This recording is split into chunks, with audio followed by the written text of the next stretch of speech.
Hello, faithful viewers, and welcome to Mr. Who Reviews. For today, I'll be reviewing Man of Steel. Now, before I get to review, I want to say two things. One, this is my thoughts. There are probably some of you out there that like this movie, some of you that really hate it, and some people that might think the scenes that I hate are good, and vice versa. Just bear with me, because this is what life is a bit about, hearing people's opinions on stuff like this, whether it be good, bad, or whatever. Just bear with me. And number two, I'm not really a big Superman fan. Like, I seen the animated series from Bruce Timm and the original Christopher Reeve movies and the Superman Return movie, but Superman isn't really that big an icon to me. I'm more of a Batman fan.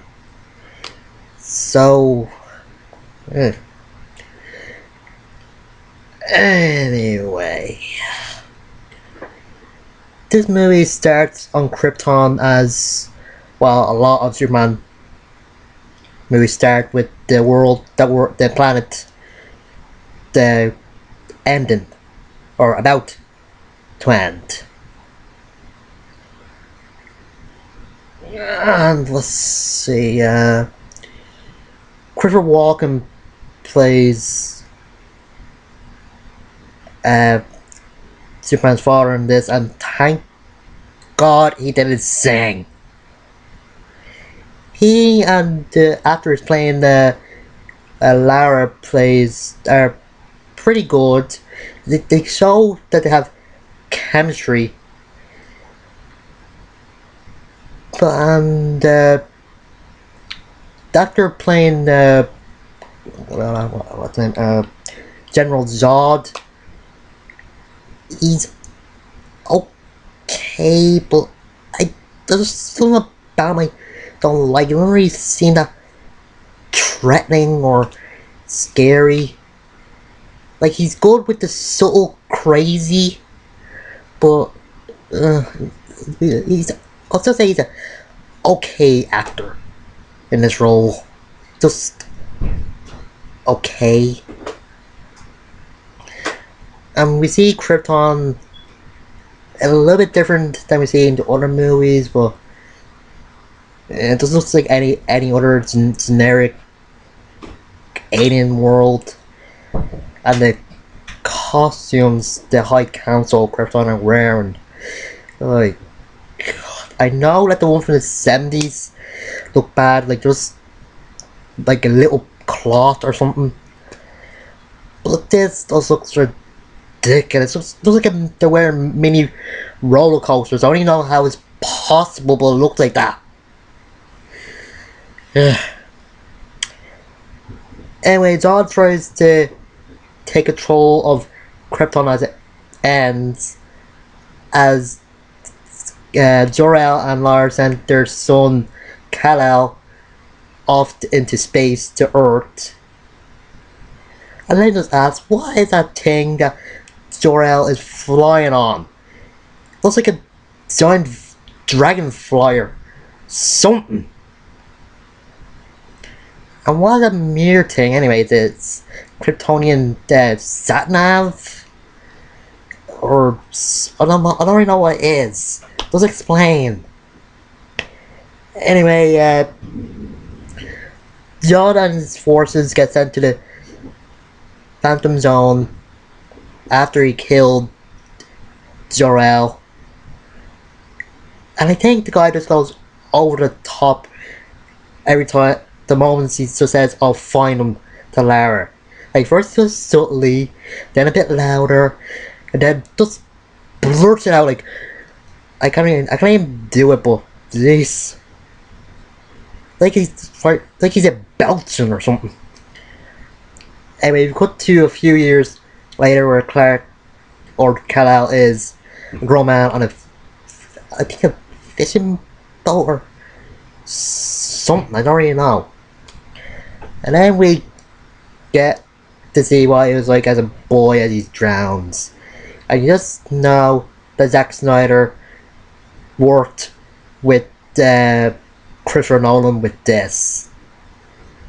Ugh. Anyway, I think the kid playing the young Clark, like the boyhood Clark, is okay. But I think you could have just got any young actor to do it, but eh. Anyway, the scene where Jonathan tells Clark that he doesn't really know, or he already said he doesn't really know if Clark so saved the kids on the bus, or just says maybe. I don't know. Like some people said that he just saying that he doesn't really know if he should or not, and just sounds profound. But to me, it just sounds like he's saying, yeah, you should let those little brats die. It doesn't matter if they're dead, if your secret's safe. It's just, ugh. And then he just said that one day he'll be found out and have a great destiny. And then another scene, next scene after that, or a few scenes after, he's saying that he should just stay on the farm. Having a great destiny, he should just stay on the farm. Which is it?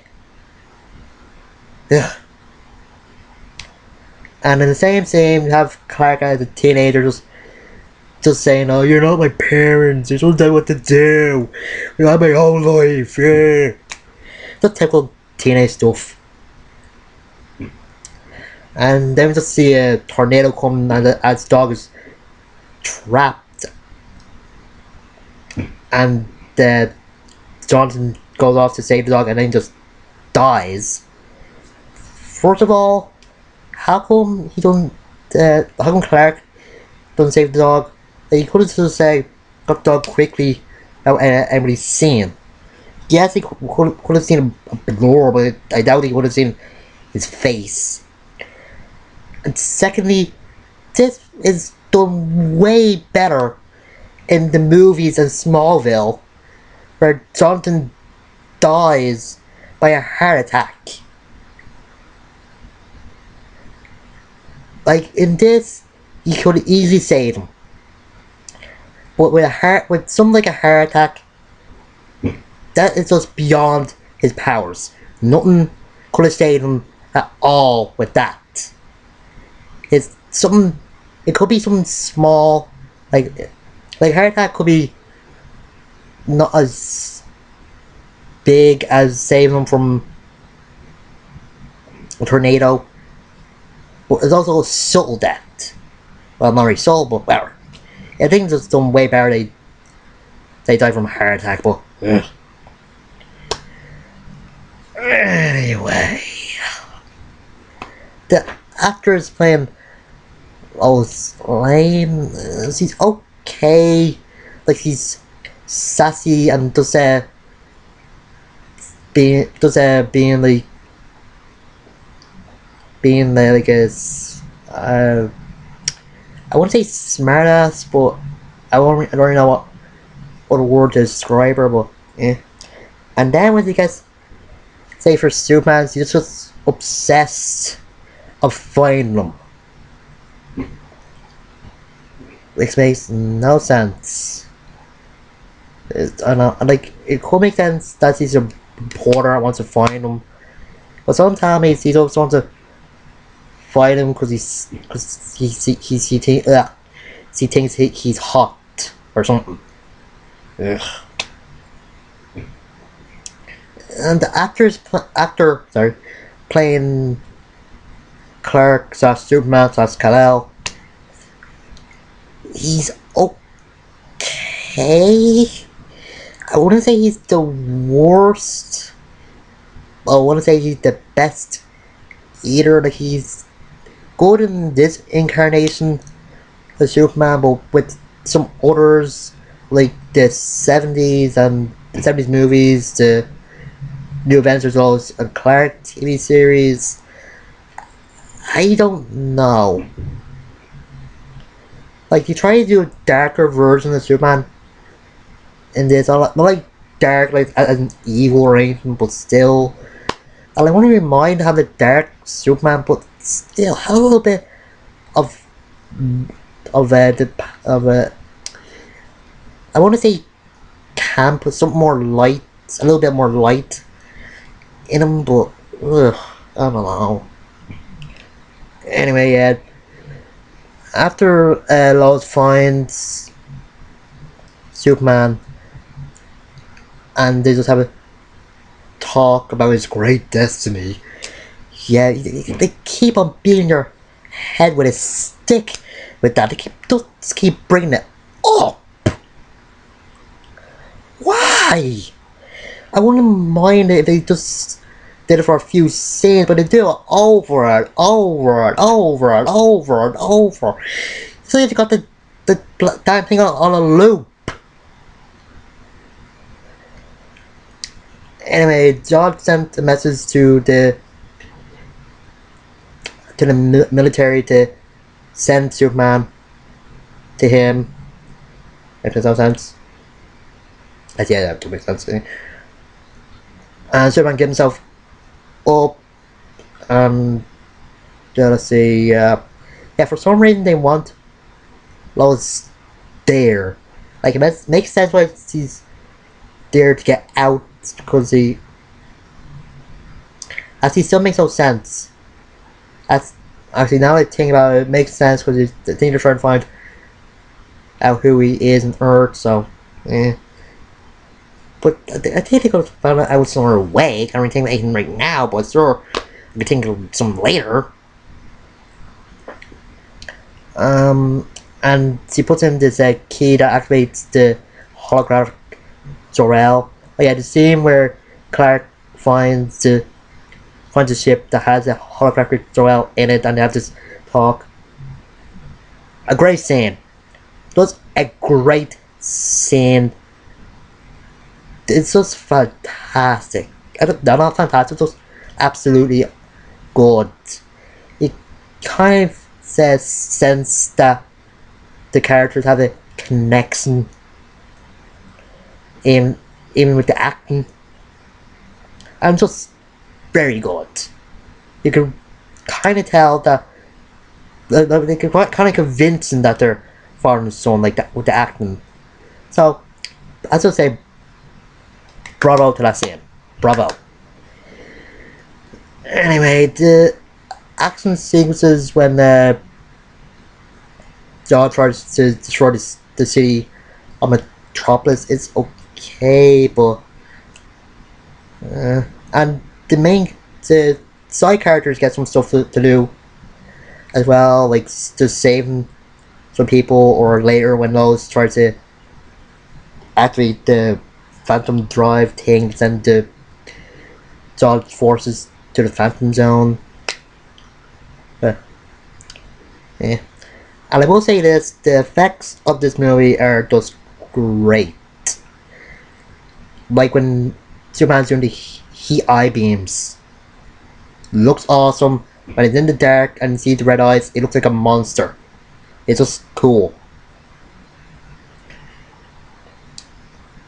Let's see.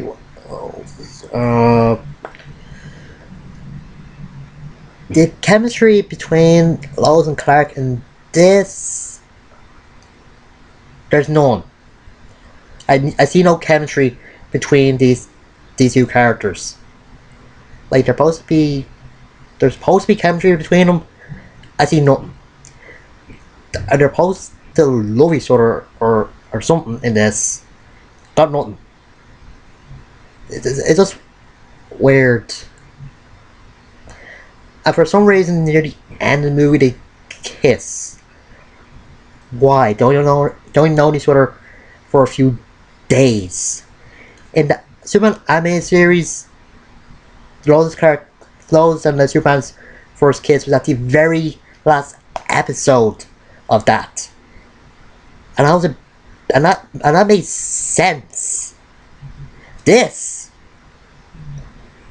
I do not know. It was in a heat in the moment or what? I just don't see these two people caring about each other. I see them as friends or confidants, but romantically involved? I just don't know. Oh yeah, and the fight sequence after that with Zod and Superman is pretty good. Like the more destruction to the city, but hey, Superman sort of got Zod out of the city, so there wouldn't be any more destruction.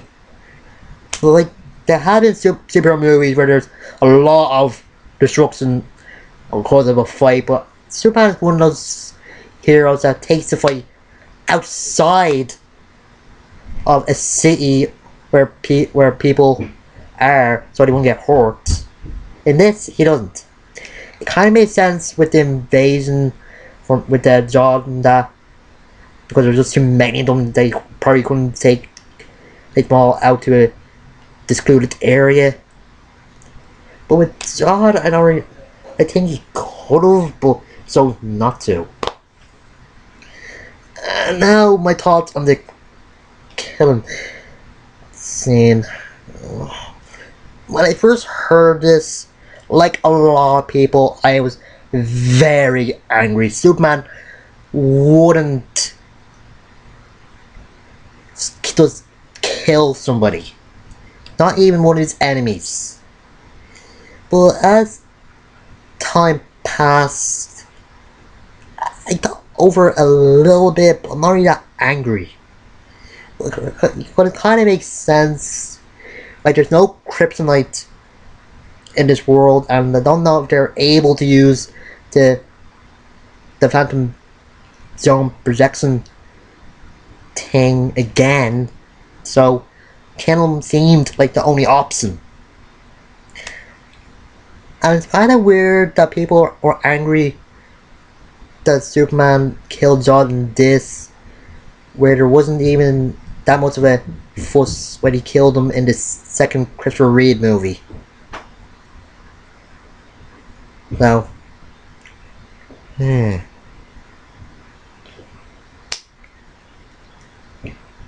anyway, this ends with him going to the Daily Planet with, like, starting his job at the Daily Planet, where Lois knows who he is, which I don't know if I like or not. I don't know. There's a lot of things I don't know about it. I don't know if I like in this, but some stuff I just have a lot of questions about. But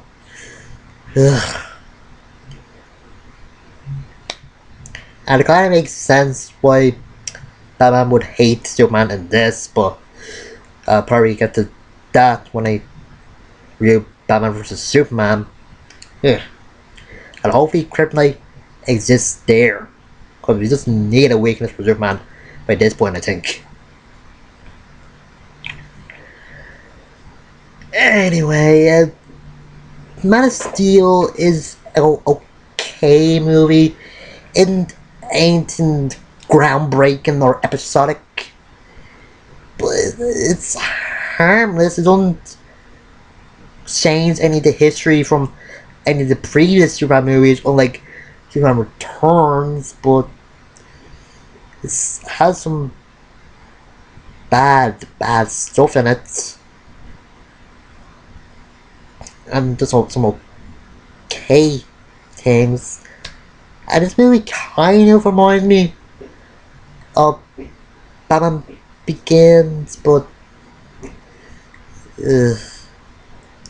and it kind of makes sense why, because Zach Braff, no, not Zach Braff, Zach something, did work with Christopher Nolan in a few of his movies, so it kind of made sense why you would see some Christopher Nolan tropes in it. So, eh. Oh, Zack Snyder, that I was thinking of.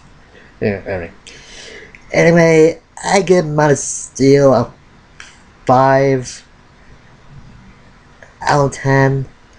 I know some of you are probably angry that could have gone lower or higher, but this is my opinion, so yeah. Anyway, next time I'm reviewing some more DC stuff, but more animated things, but I'll get more into it next week when I do it.